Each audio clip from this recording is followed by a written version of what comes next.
లూకా సువార్త 14వ అధ్యాయం 1 వచనం.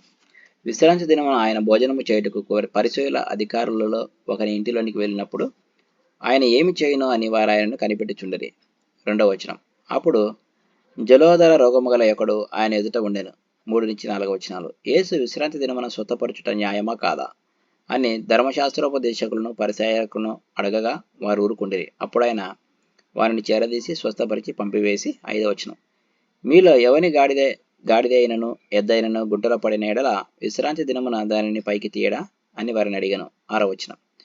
ఈ మాటలకు వారు ఉత్తరము చెప్పలేకపోయారు. 7వ వచనం. పిలువబడిన వారు భోజన పంక్తిని అగ్రపీఠములో ఏర్పరచుకున్నట్టు చూచి ఆయన వారితో ఈ ఉపమానం చెప్పాను. 8వ వచనం. నిన్నెవరైనాను పెండ్లి విందుకు పిలిచినప్పుడు అగ్రపీఠం మీద కూర్చుండవద్దు, ఒకవేళ నీకంటే గనుడు అతని చేత పిలువబడగా. 9వ వచనం. నిన్నును అతని పిలిచిన వాడు వచ్చి ఇతనికి చోటిమ్మని నీతో చెప్పును, అప్పుడు నీవు సిగ్గుపడి కడపటి చోటున కూర్చుండసాగుదువు. 10వ వచనం. అయితే నీవు పిలువబడినప్పుడు నిన్ను పిలిచిన వాడు వచ్చి, స్నేహితుడా, పై చోటికి పొమ్మని నీతో చెప్పులాగున నీవు పోయి కడపటి చోటున కూర్చుండుము, అప్పుడు నీతో కూడా కూర్చుండు వారందరి ఎదుట నీకు ఘనత కలుగును. 11వ వచనం. తన్ను తాను హెచ్చించుకుని ప్రతి వాడును తగ్గింపబడును, తన్ను తాను తగ్గించుకుని వాడు హెచ్చింపబడునని చెప్పాను. 12వ వచనం.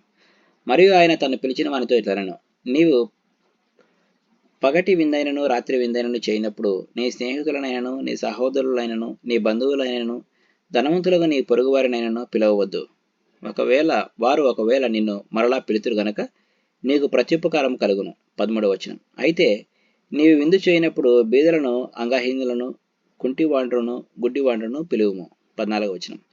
నీకు ప్రత్యుపకారం చేయుటకు వారికేమీ లేదు గనుక నీవు ధన్యుడగదువు. నీతిమంతుల పునరుత్థానమందు నీవు ప్రత్యుపకారం పొందుదు అని చెప్పాను. 15వ వచనం. ఆయనతో కూడా భోజన పంక్తిని కూర్చుండిన వారిలో ఒకడు ఈ మాటలు విని దేవుని రాజ్యములో భోజనం చేయవాడు ధన్యుడని ఆయనతో చెప్పగా. 16వ వచనం. ఆయన అతనితో ఇట్లనెను, ఒక మనుష్యుడు గొప్ప విందు చేయించి అనేకులను పిలిచెను. 17వ వచనం. విందు కాలం ముందు అతడు ఇప్పుడు సిద్ధమై ఉన్నది రండని పిలువబడిన వారితో చెప్పుటకు తన దాసునికి పంపెను. 18వ వచనం. అయితే వారందరూ ఏక మనసుతో నెపములు చెప్పసాగిరి. మొదటివాడు, నేను ఒక పొలము కొని ఉన్నాను, అవశ్యముగా వెళ్ళి దాన్ని చూడవలను, నన్ను క్షమింపవలనని నేను వేడుకొనుచున్నాను నేను. 19వ వచనం. మరియొకడు, నేను 5 జతల ఎడ్లను కొని ఉన్నాను, వాటిని పరీక్షింప వెళ్ళుచున్నాను, నన్ను క్షమింపవలనని వేడుకొనుచున్నాను నేను. 20వ వచనం. మరియొకడు, నేను ఒక స్త్రీని వివాహం చేసుకున్నాను, అందుచేత నేను రాలేనను. 21వ వచనం.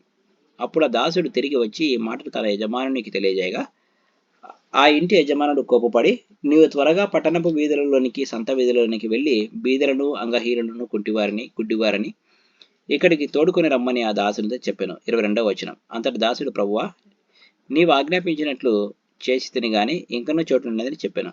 23వ వచనం. అందుకు యజమానుడు, నా ఇల్లు నిండినట్లు నీవు రాజమార్గంలోనికి కంచెలలోనికి వెళ్ళి లోపలికి వచ్చుటకు అక్కడ వారిని బలవంతము చేయము.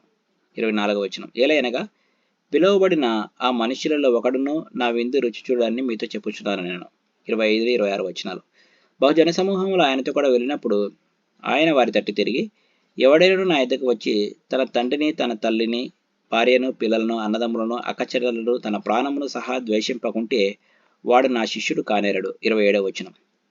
మరియు ఎవడైనాను తన సిలువను మోసుకొని నన్ను వెంబడింపని ఎడల వాడు నా శిష్యుడు కానేరడు. 28వ వచనం.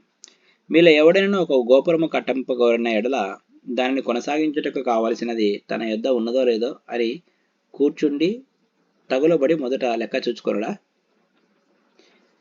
29వ వచనం. చూచుకొనని ఎడల అతడు దాని పునాది వేసి ఒకవేళ దాన్ని కొనసాగింపలేకపోయినందున. 30వ వచనం. చూచు వారందరూ ఈ మనుష్యుడు కట్ట మొదలుపెట్టిన గాని కొనసాగింపలేకపోయినని అతని చూచి ఎగతాళి చేయుదురు. 31వ వచనం. మరియు ఏ రాజు అయినను మరొక రాజుతో యుద్ధం చేయనప్పుడు తన మీదికి 20,000 మందితో వచ్చుచున్న వారిని 10,000 మందితో ఎదిరింప శక్తి తనకు కలదో లేదో అని కూర్చుండి మొదట ఆలోచింపడా. 32వ వచనం. శక్తి లేనిలా అతడు ఇంకనూ దూరముగా ఉన్నప్పుడే రాయబారం పంపి సమాధానం చేసుకొని చూచును కదా. 33వ వచనం. ఆ ప్రకారమే మీలో తనకు కలిగినదంతే విడిచిపెట్టని వాడు నా శిష్యుడు కానేరడు. 34వ వచనం. ఉప్పు మంచిదే గాని ఉప్పు నిస్సారమైతే దేని వలన దానికి సారం కలుగును. 35వ వచనం. అది భూమికైనను ఎరువుకైనను పనికిరాదు గనక దానిని బయట పారవేయుదురు. వినుటకు చెవులు గలవాడు వినుగాక అని వారితో చెప్పెను. Praise the lord.